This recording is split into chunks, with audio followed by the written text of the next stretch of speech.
vyari bimeze, suku vyari bipanze, twari twibereyeho mu mahoro n'umunezero atabiduhanze, maze ikibi kirinjira kiradusora kiduta hanze, kitubuza ivyiza vyari bidutunze tubaho twigunze, ariko muhumuri iyindi gahunda yarapanzwe, ntituzongera gutabwa hanze nitwemera kuyoboka ibyapanzwe.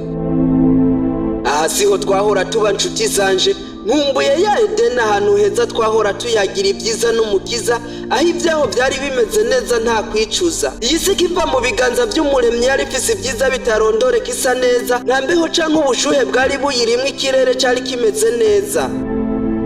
Inzu yaho yari y'amashami y'ibiti, abaho bagondagonda bakiberamwo nta matati, kubaha Imana bari babihuriyeko, Satani nta bubasha yarabafiseko. Ibiti vyaho ntivyakorora amababi, ivyamwa vyaho ntivyigera bibora ngo bimere nabi, ibikoko vyo mw'ishamba vyarakundana ntivyagira umutima mubi, byose vyaragahore haleluya amina. Byose vyaragahore haleluya amina. Umwasi w'ivyiza ivyo ntiyabinezererewe bimutera umujinya, acumuza abavyeyi bacu bambere bagwa ikinya, umuvumo utera isi yacu yitabaguramwo ibikenya. Urugendo rw'ingorane n'imibabaro rwari rutanguye, abari babanye neza batangura kuryana kubwo kudahuza kugeza yaho batandukanye. Satani agira abo yigaruriye, abandi bakomeza kwizera umuremyi nubwo bari batuntuye. Uhera ubw'isi itangura kugira urwanko, uturere ibihugu imiryango n'amoko, Satani agira umunezero kuko yaramaze gutandukanya abantu b'Imana bari bahuje ubwoko, bakundana batitaye ku nkomoko. Ibikoko navyo ntivyasigaye bitangura kurya ibyo bidahuje amoko, umwagazi w'intama utangura guhunga intambwe kuko bidahuje ubwoko. Ariko ikintangaza, hari ibikoko navyo vyasigaye biryana kandi bihuje amoko, ntibitinya kurya ibibondo vyavyo bititaye ku nkomoko. Ivyo navyo ni ingurube n'umuntu. Ibyaha vy'isi bisigaye biteye agahinda, aho umusore ashobora guhenda umukobwa ngo ninda gutera inda umwana tuzomurerana kare, n'abana b'abasazi barakura nkanezwe jewe umusitare bemera, ariko inda yamara kugaragara akayihakana ngo twarutamena reka kumbeshera, mbere bigahimba agahigira hanyikira ajugumira ngo ni umusitare. Burya abagenzi nta mahoro y'umunyabyaha.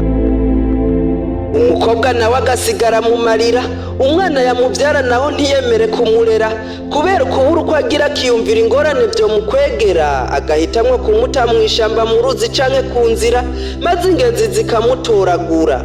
Umwana akazoba hatazi se na nyina, ntaba akigira amahirwe yo kuregwa n'abavyeyi ngo bamukunde urukundo rutangwa n'abavyeyi batamwitirirwa, mana atabara ibibondo bikomeza guhemukirwa.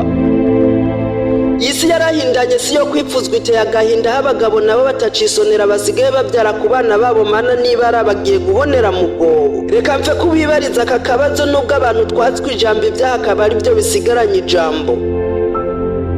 Mbega ko iyo umukobwa agiye ku mugabo, se uwo ko abana biwe bitwa abuzukuru kuko babyawe n'umukwe ari we mugabo? Mbega abana umugabo abyaye ku mukobwa wiwe nabo twobitwa gutega? Mana yanje kari ibara ko abantu bawe bagiye guhonera mu bwobo.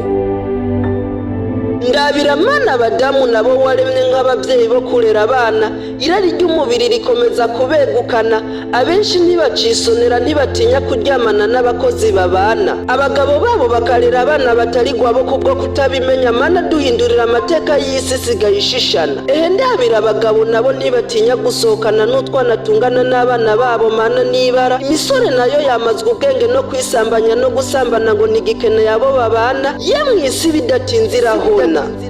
Iyi si irahimbye icaha ku buryo yemeje ivyarimbuje Sodomu na Gomora ngo abahuje ibitsina nibabane. Yemwe umugisha uzova hehe Imana yadusezeraniyeho kuronka abana? Aho twokiriye tukaharuhukira, Satani yarahageze ahashinga ibirindiro, munga abantu benshi babanye badahuje mu vyiyumviro. Umugore n'umugabo umwe wese akora ivy'uwundi atazi, ntibagihuza ivyiyumviro. Umugore anyegeza itunga yiteze ko umugabo azohava muharika bikazotuma atagaciro, akavyitwa ngo ni ubwenge, kandi urugo rwiwe ariko arusambuza amaboko yiwe kuko agwambura ivy'agaciro. Mugabo nawe mugore ntukibagire Imana, urugo rwawe nigwakugora uraruganiriza wongera urusengero, uje mu rwiherero usenga, abawe bazokumvira kandi bizokurinda ibibazo vy'umurengera. Isi irahondobereye, isi irasadaguritse, isi irahumanye, ihumanijwe n'abayibamwo kuko bataye Imana ibi bakaba ari byo biyeguriye. Isi yuzuye imivumo kubera ibyaha by'abayirimwo, nta bintu bikiyirimwo, kugeza yaho ibiti bisigaye bigwara inda kubera umuvumo. abantu basigaye bateragira ntibimbure kubera umuvumo, abandi bikabacanga ngo bantoye imbuto ntibamenye ko ari umuvumo, abandi nabo baradandaza bakabura abakiriya ntibunguke bagahitamwo kuja ku bapfumu, bakibagira ko Imana ariyo ishobora kubakura kw'iyo mivumo. Burya abagenzi atamana nta buzima, kandi burya kubaha Imana niko kwikura kw'imivumo. Mu gitabo ca Ezekiyeli igice ca 4 umurongo wa 16 hari ico hatugaragariza. Imana yari yarahishuye ko igihe ubwoko bwayo butazoyumvira bukanka amategeko, bizovunagura inkoni bwishimikije ko ari byo byo kurya benshi dupfa tukavyankanirako, mbere bigahimba tukavyicanirako. Niyo mpamvu iyi si yuzuye uburyarya, abantu bashitse ubuhanuzi bubi ntibagikundana, aho udodora ku rugo bariko bararya bakakwakirana uburyarya ngo usanze tubimaze, wavutse mu nzara kandi babirungikanya akana mu cumba hatabona, wamara kugenda bakishima ngo hari abantu bapima amasaha kweri. Mbega uburyarya! Wewe umeze ukubona wozobana mw'ijuru n'umupfakazi w'Izefarati yazimanye Eliya kandi afise utwo kurya dukeya. Abantu bubu batwawe n'ibintu ntibacita abantu, bavuga ko umuntu mudahuje mu vyiyumviro hakakwicira umugambi ngo vyizura mukura mu nzira ukamwica akakuvira mu bintu. Data ngo nugukura ikibi mu nzira ntibibuke kurya uwawe ukinovora intuntu, kandi burya amaraso arahuma ntamera. Gabanya ubujuju.